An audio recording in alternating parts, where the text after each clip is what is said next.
Hi friends, welcome to Kishanth kitchen. இன்றைக்கி நம்ம கிச்சனில் ரொம்ப ஹெல்த்தியான ரொம்ப டேஸ்டியான கோதுமை வடை எப்படி செய்கிறதுன்னு பார்க்கலாம். அது பார்க்குறதுக்கு முன்னாடி இந்த சேனலில் சப்ஸ்கிரைப் பண்ணாதவங்க சப்ஸ்கிரைப் பண்ணிக்கோங்க, பெல் ஐக்கானை கிளிக் பண்ணிக்கோங்க. அப்போ தான் நான் போடுற வீடியோ உங்களோட நோட்டிஃபிகேஷனில் வரும். இப்போ வடை எப்படி செய்கிறதுன்னு பார்த்துடலாம். அதுக்கு ஒரு வானொலியில் கொஞ்சமாக எண்ணெய் சேர்த்துக்கணும். எண்ணெய் சேர்த்துட்டு ஒரு பெரிய சைஸ் வெங்காயம் நான் கட் பண்ணி வச்சுருக்கேன், அது இது கூட சேர்த்து வதக்கிடலாம். வெங்காயம் நல்லா கண்ணாடி பதம் வர்ற மாதிரி வதக்கணும். அந்த பச்சை வாசனையெல்லாம் போகணும். வதக்கும்போது குறைவான தீயில் இருக்கட்டும், அப்போ தான் வெங்காயம் கலர் மாறாமல் இருக்கும். வெங்காயம் நல்லா வதங்கி வந்துருச்சு பாருங்கள், இந்த மாதிரி வரணும்.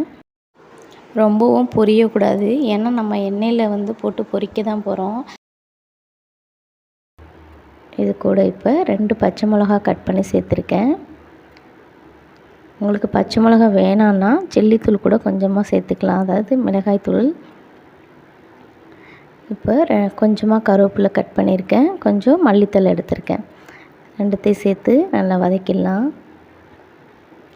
எண்ணெயில் இது மாதிரி வதக்கிட்டு செய்கிறதுனால சாப்பிடும்போது ரொம்ப டேஸ்டியாகவும் இருக்கும், சீக்கிரமாகவும் குக் ஆகிடும். அதுக்காக தான்.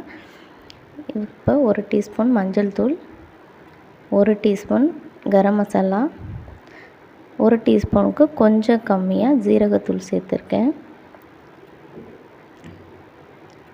இது ஒரு வாட்டி நல்லா வதக்கிக்கலாம், பச்சை வாசனை போகட்டும். ரொம்ப நேரம் வதக்க வேணாம், லைட்டாக வதக்கினா போதும். இப்போ 1 கப் கோதுமை மாவு எடுத்திருக்கேன்.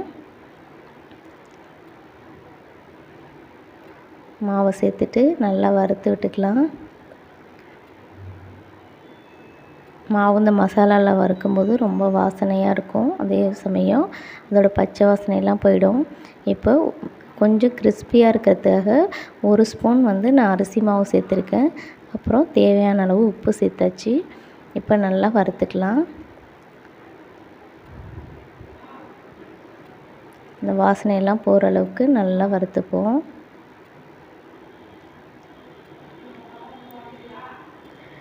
இது கோதுமையில் செய்கிறதுனால ரொம்ப சூப்பராக இருக்கும், உடம்புக்கும் ரொம்ப நல்லதுங்க. அதே சமயம் இந்த வடை எண்ணெயும் உறிஞ்சாது. 1 கப் மாவுக்கு 1 கப் தண்ணி எடுத்திருக்கேன். தண்ணி கொஞ்சம் கொஞ்சமாக தெளித்து மிக்ஸ் பண்ணிக்கலாம். பச்சை தண்ணி தான் சேர்க்குறேன். நம்ம வாணலி சூடாக தான் இருக்குது, அதாவது அடுப்பு எரிஞ்சிட்டு தான் இருக்குது. குறைவான தீயில் வச்சுட்டு நம்ம கொஞ்சம் கொஞ்சமாக தண்ணி சேர்த்து கலந்து விட்டுட்டே இருக்கலாம்.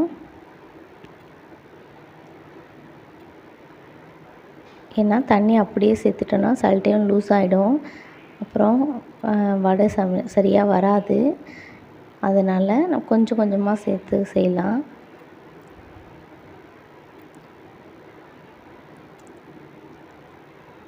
நம்ம இப்படி வதக்கி செய்யும்போதே ஓரளவு மாவு நல்லா வெந்து வந்துடும். அதனால் உங்களுக்கு பொரித்து எடுக்கிறதுக்கு அவ்வளோ டைம் எடுக்காது, அதே சமயம் உள்ள மாவாகவும் இருக்காது.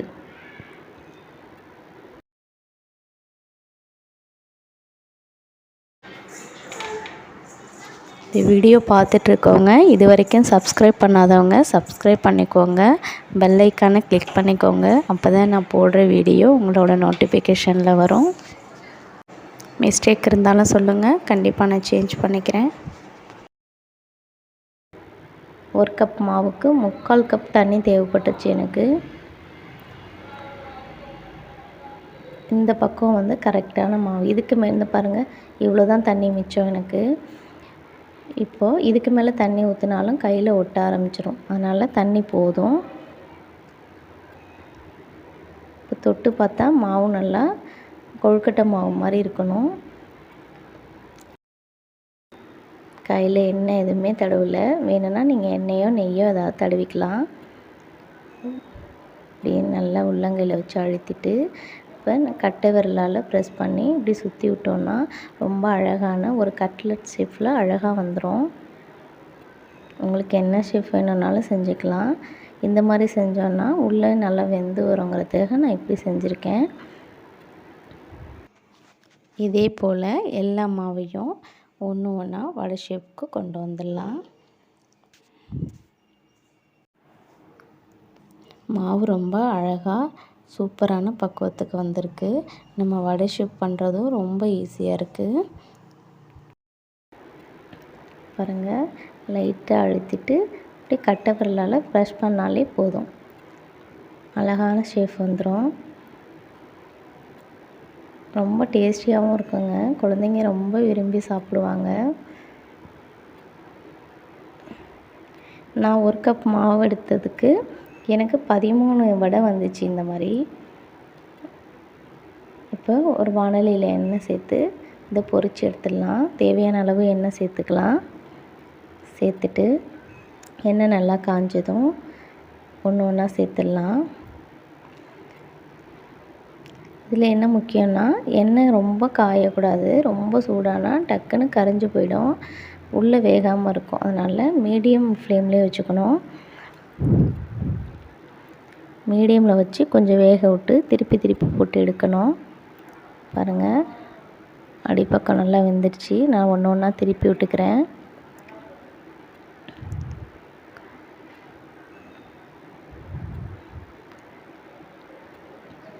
இது மாதிரி கொஞ்சம் கொஞ்சமாக திருப்பி விட்டு வேக வைக்கணும்.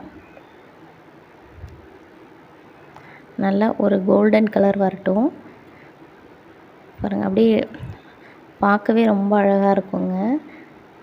அந்த வெங்காயத்தோட வாசனைலாம் ரொம்ப சூப்பராக இருக்கும். அவ்வளோதான், இப்போ நம்ம ஒன்று ஒன்றா எடுத்துடலாம். பாருங்கள், பிளேட்டில் வைக்கும்போது ஒரு மாதிரி டக்குன்னு சவுண்டு வரணும், அப்போ தான் நல்லா பொரிஞ்சிருக்குன்னு அர்த்தம். இந்த வீடியோ பிடிச்சிருக்குங்கன்னா மறக்காமல் லைக் பண்ணுங்கள். சப்ஸ்கிரைப் பண்ணாதவங்க சப்ஸ்கிரைப் பண்ணிக்கோங்க. பெல் ஐக்கானை கிளிக் பண்ணிக்கோங்க. இப்போது அதே மாதிரி ஒவ்வொரு வடையும் மீதமுள்ளதெல்லாம் போட்டு எடுத்துடலாம். மாவு கொஞ்சம் கூட பிரியாமல், வெடிப்பு எதுவுமே இல்லாமல், எண்ணெய் ரொம்ப க்ளீனாக சூப்பராக இருக்கும். ஒன்று ஒன்றா சுட்டு எடுத்தாச்சு. ரொம்ப ஈஸிங்க. ரொம்ப சிம்பிளாக, உடம்புக்கு ரொம்ப நல்லது, ரொம்ப ஹெல்த்தியானது. நீங்கள் கடையிலெல்லாம் போய் வாங்கி கொடுக்குறத விட இந்த மாதிரி வீட்டிலே ரொம்ப ஹெல்த்தியான வடையெல்லாம் செஞ்சு கொடுக்கலாம். உடம்புக்கும் நல்லது. பாருங்கள், எவ்வளோ அழகாக ரொம்ப சூப்பராக வந்திருக்கு. இந்த கலரே பார்க்க அவ்வளோ அழகாக இருக்குது. அவ்வளோதாங்க, செய்கிறதுக்கு 10 நிமிஷம் கூட ஆகாது. ரொம்ப ஹெல்த்தியான, ரொம்ப டேஸ்டியான வடை. இங்கே பாருங்கள், உடைக்கும் போது எவ்வளோ அழகாக இருக்குது. நம்ம அரிசி மாவு 1 ஸ்பூன் சேர்த்ததுனால அந்த மேலே அப்படியே ரொம்ப கிறிஸ்பியாக இருக்கும். சாப்பிட்றதுக்கு நல்லா மொறுன்னு, உள்ளே கொஞ்சம் சாஃப்டாக சூப்பராக இருக்குங்க. இந்த வீடியோ பிடிச்சிருந்தால் லைக் பண்ணுங்கள், ஷேர் பண்ணுங்கள், மறந்துடாமல் சப்ஸ்கிரைப் பண்ணிக்கோங்க. தேங்க்ஸ் ஃபார் வாட்சிங்.